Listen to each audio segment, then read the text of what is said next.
अस्सलाम वालेकुम वीवर्स, मैं हूं आपका अपना सोल्जर मोहम्मद सत्तार बाकर।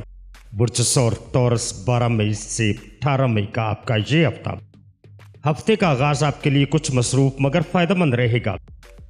आपकी माली हालत में बेहतरी के इशारे मौजूद है, ख़ास तौर पर अगर आपने हाल ही में कोई नई सरमायाकारी की हो या कारोबारी फैसला लिया हो। राब्ते और गुफ्तो शनीद, इस हफ्ते आपकी गुफ्तो शनीद की सलाहियत बढ़ती हुई नजर आती है, मगर ख्याल रखें 17 मई को स्यारा तारद और स्यारा मरीख का तरबी होने जा रहा है, जिसका मतलब है कि बातचीत में गलत फहमियाँ जन्म ले सकती हैं। ख़ास तौर पर दोस्तों, बहन भाइयों या कुलीग से बात करते वक्त अल्फाज का चुनाव बहुत एहतियात से करें। कोई छोटी सी बात भी आपके लिए मसला बन सकती है। मोहब्बत और रिश्तों की बात करें तो मानवी मामलात में बुर्ज सौर के अफराद थोड़ा सा हसास हो सकते हैं।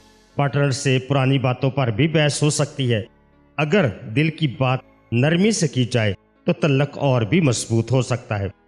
काम और कैरियर की बात करें तो पेशा वराना जिंदगी में दबाव तो होगा, मगर मेहनत का फल भी मिलेगा।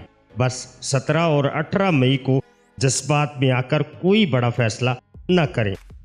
मेरा आपको मशवरा इस हफ्ते के लिए, रूहानियत की तरफ रुझान आपका बढ़ सकता है। फजर के वक्त दुआ और इस्तगफार दिल को सुकून देगा। 17 मई गुफ्तो शनीद या बहस से गुरेज करें और 15 मई माली मामलात में फ़ायदा मतवक्कु है। मजमूई तौर पर यह हफ्ता बुर्ज सौर के लिए मिला जुला रहेगा।